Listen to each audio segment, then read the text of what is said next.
Washington, AP. The FBI failed to notify scores of U.S. officials that Russian hackers were trying to break into their personal Gmail accounts despite having evidence for at least a year that the targets were in the Kremlin's crosshairs, the Associated Press has found. Nearly 80 interviews with Americans targeted by Fancy Bear, a Russian government-aligned cyberespionage group, turned up only 2 cases in which the FBI had provided a heads-up. Even senior policymakers discovered they were targets only when the AP told them, a situation some described as bizarre and dispiriting. "It's utterly confounding," said Philip Reiner, a former senior director at the National Security Council, who was notified by the AP that he was targeted in 2015. "You've got to tell your people. You've got to protect your people." Traffic along Pennsylvania Avenue in Washington streaks past the Federal Bureau of Investigation headquarters building Wednesday night, November 1, 2017. Scores of U.S. diplomatic, military and government figures were not told about attempts to hack into their emails even though the FBI knew they were in the Kremlin's crosshairs, the Associated Press has learned. AP photos/J. David Ake. FBI policy calls for notifying victims, whether individuals or groups, to help thwart both ongoing and future hacking attempts.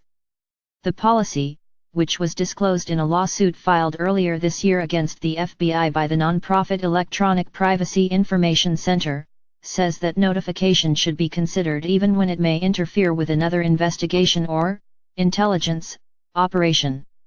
Last week, the FBI declined to discuss its investigation into Fancy Bear's spying campaign, but did provide a statement that said in part, the FBI routinely notifies individuals and organizations of potential threat information.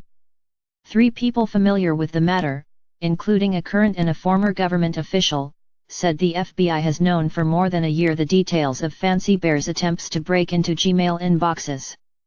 A senior FBI official, who was not authorized to publicly discuss the hacking operation because of its sensitivity, declined to comment on when it received the target list, but said that the Bureau was overwhelmed by the sheer number of attempted hacks.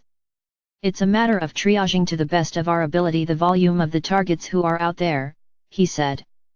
In the face of a tidal wave of malicious phishing attempts, the FBI sometimes passes on information about the attacks to service providers and companies, who can then relay information to clients or employees, he added.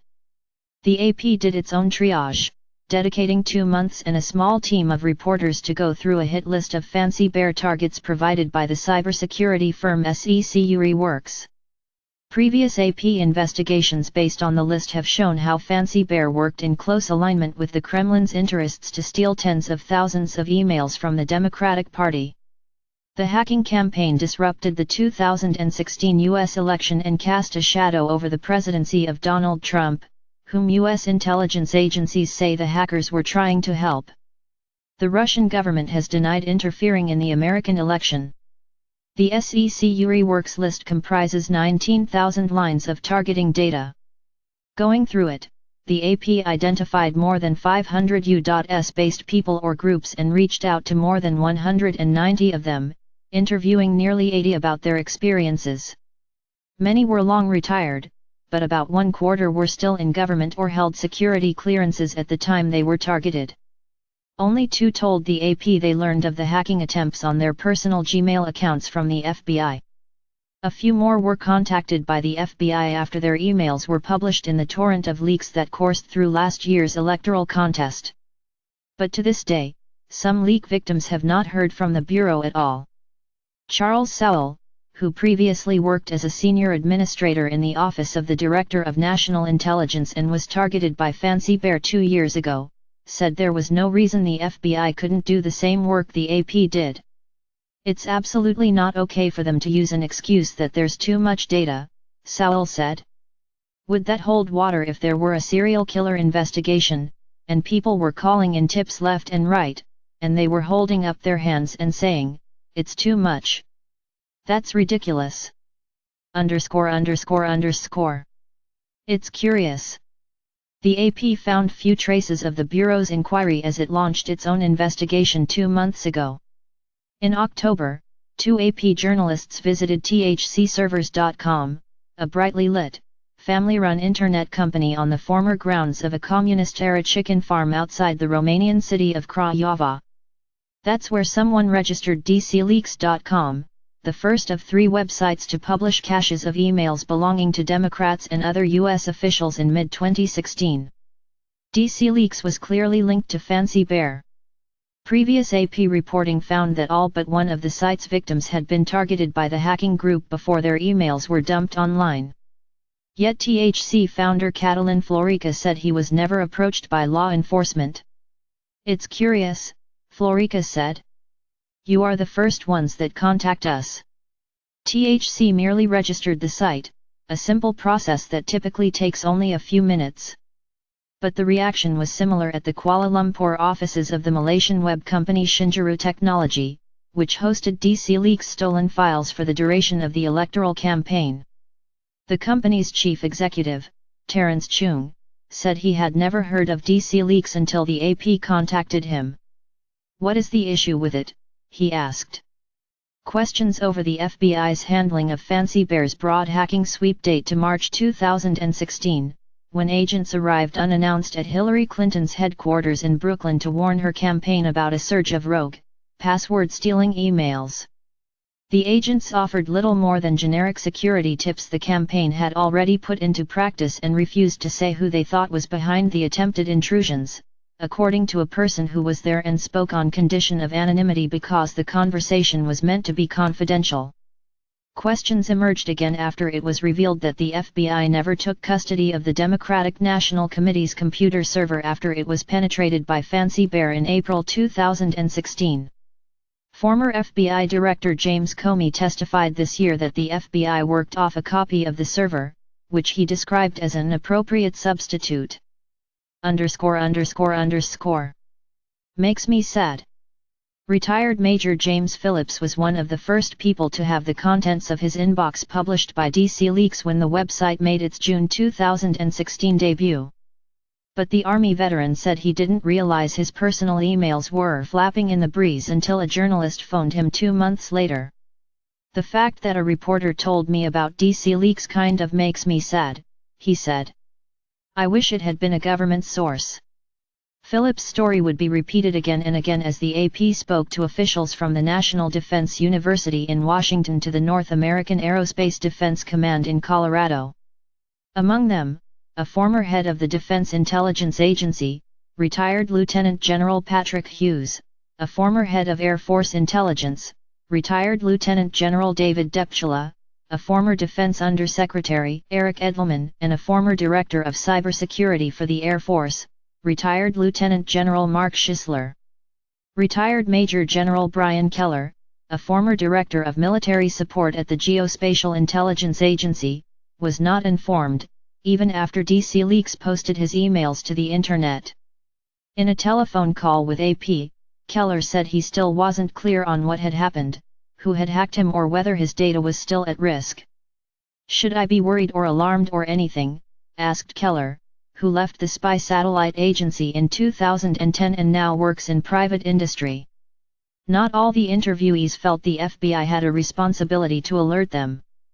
"Perhaps optimistically, I have to conclude that a risk analysis was done and I was not considered a high enough risk to justify making contact," said a former Air Force Chief of Staff, retired General Norton Schwartz, who was targeted by Fancy Bear in 2015. Others argued that the FBI may have wanted to avoid tipping the hackers off or that there were too many people to notify. "The expectation that the government is going to protect everyone and go back to everyone is false," said Nicholas Eftimiades, a retired senior technical officer at the Defense Intelligence Agency who teaches Homeland Security at Pennsylvania State University in Harrisburg and was himself among the targets. "But the government is supposed to try," said Michael Daniel, who served as President Barack Obama's White House cybersecurity coordinator. Daniel wouldn't comment directly on why so many Fancy Bear targets weren't warned in this case, but he said the issue of how and when to notify people frankly still needs more work. Cloak and dagger. In the absence of any official warning, some of those contacted by AP brushed off the idea that they were taken in by a foreign power's intelligence service. "I don't open anything I don't recognize," said Joseph Barnard, who headed the Personnel Recovery Branch of the Air Force's Air Combat Command. That may well be true of Barnard. SecureWorks data suggests he never clicked the malicious link sent to him in June 2015. But it isn't true of everyone. An AP analysis of the data suggests that out of 312 U.S. military and government figures targeted by Fancy Bear, 131 clicked the links sent to them. That could mean that as many as 2 in 5 came perilously close to handing over their passwords. It's not clear how many gave up their credentials in the end or what the hackers may have acquired. Some of those accounts hold emails that go back years, when even many of the retired officials still occupied sensitive posts. Overwhelmingly, interviewees told AP they kept classified material out of their Gmail inboxes, but intelligence experts said Russian spies could use personal correspondence as a springboard for further hacking, recruitment or even blackmail. "You start to have information you might be able to leverage against that person," said Sina Beagley, a researcher at the Rand Corp who served on the NSC until 2014. In the few cases where the FBI did warn targets, they were sometimes left little wiser about what was going on or what to do. Rob Butch Bracknell, a 20-year military veteran who now works in Norfolk, Virginia, said an FBI agent visited him about a year ago to examine his emails and warn him that a foreign actor was trying to break into his account. "He was real cloak and dagger about it," Bracknell said. "He came here to my work, wrote in his little notebook and away he went." Left to fend for themselves, some targets have been improvising their cybersecurity. Retired General Roger A. Brady, who was responsible for American nuclear weapons in Europe as part of his past role as commander of the U.S. Air Force there, turned to Apple support this year when he noticed something suspicious on his computer. Hughes, a former DIA head, said he had his hard drive replaced by the Geek Squad at a Best Buy in Florida after his machine began behaving strangely. Keller, the former senior spy satellite official, said it was his son who told him his emails had been posted to the web after getting a Google alert in June 2016. A former U.S. ambassador to Russia, Michael McFaul, who like many others was repeatedly targeted by Fancy Bear but has yet to receive any warning from the FBI, said the lackluster response risked something worse than last year's parade of leaks. "Our government needs to be taking greater responsibility to defend its citizens in both the physical and cyber worlds, now, before a cyber attack produces an even more catastrophic outcome than we have already experienced," McFaul said. Dawn reported from Plymouth, Massachusetts. Associated Press writers Vadim Gerda in Kharsa, Romania, Chad Day in Washington, Frank Bajok in Houston, Justin Myers in Chicago and Laurie Hinnant in Paris contributed to this report. Satter, Dawn, and Butler can be reached at http://rafaelzatter.com, https://twitter.com/jadon7 and https://twitter.com/desmondbutler. Editor's note: Rafael Satter's father, David Satter, is an author and Russia specialist who has been critical of the Kremlin. His emails were published last year by hackers and his account is on SecureWorks' list of Fancy Bear targets. He was not notified by the FBI. This image shows a portion of a phishing email sent to a Washington area-based military analyst on November 9, 2017. Scores of U.S. diplomatic, military and government figures were not told about attempts to hack into their emails even though the FBI knew they were in the Kremlin's crosshairs, the Associated Press has learned. AP photo. File, this February 3, 2012, file photo shows FBI headquarters in Washington. Many U.S. diplomatic, military and government figures were not told about Russia-linked attempts to hack into their emails, even though the FBI knew they were in the Kremlin's crosshairs, the Associated Press has learned. AP photo/Manuel Balsenita, file. In this image made from video, seen through an interior window, employees work in the offices of SECURE Works in Atlanta on October 4, 2017. Working off a list supplied by the cybersecurity firm, the Associated Press found that scores of U.S. diplomatic, military and government figures were not told about attempts to hack into their emails even though the FBI knew they were in the Kremlin's crosshairs. AP photo/Marina Hutchinson. Catalin Florica, who launched thcservers.com in 2013, poses for a portrait during an interview at the company's headquarters, outside Craiova, southern Romania, Wednesday, October 4, 2017. The company based in a remote part of the Eastern European country was used to register the website DC Leaks, which U.S. intelligence has accused of being a front for Russian spies. AP photo/Vadim Gerda. File. In this August 3, 2004 file photo, Lieutenant General Patrick Hughes of the Department of Homeland Security appears before the Senate Government Affairs Committee on Capitol Hill.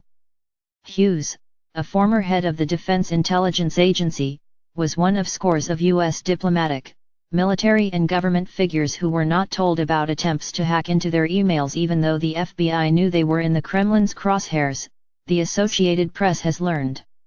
AP photo/Dennis Cook. File. This September 29, 2017 photo shows the Kremlin in Moscow. Scores of U.S. diplomatic, military and government figures were not told about Russia-linked attempts to hack into their emails, even though the FBI knew they were in Moscow's crosshairs, the Associated Press has learned. AP photo/Ivan Sekretarev. File. In this May 15, 2013 file photo, U.S. Ambassador to Russia Michael McFaul leaves the Foreign Ministry in Moscow, Russia. McFaul, who served as ambassador from 2012 to 2014, was angry to learn that he was sent a phishing email in 2015, and was told nothing about it by the FBI.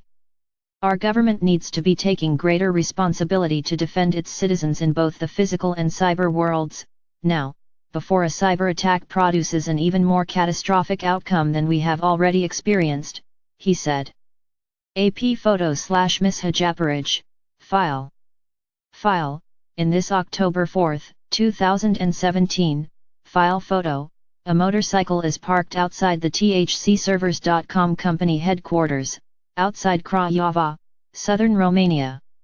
The company based in a remote part of the Eastern European country was used to register the website DC Leaks, which U.S. intelligence has accused of being a front for Russian spies. AP photo/Vadim Gerda. File.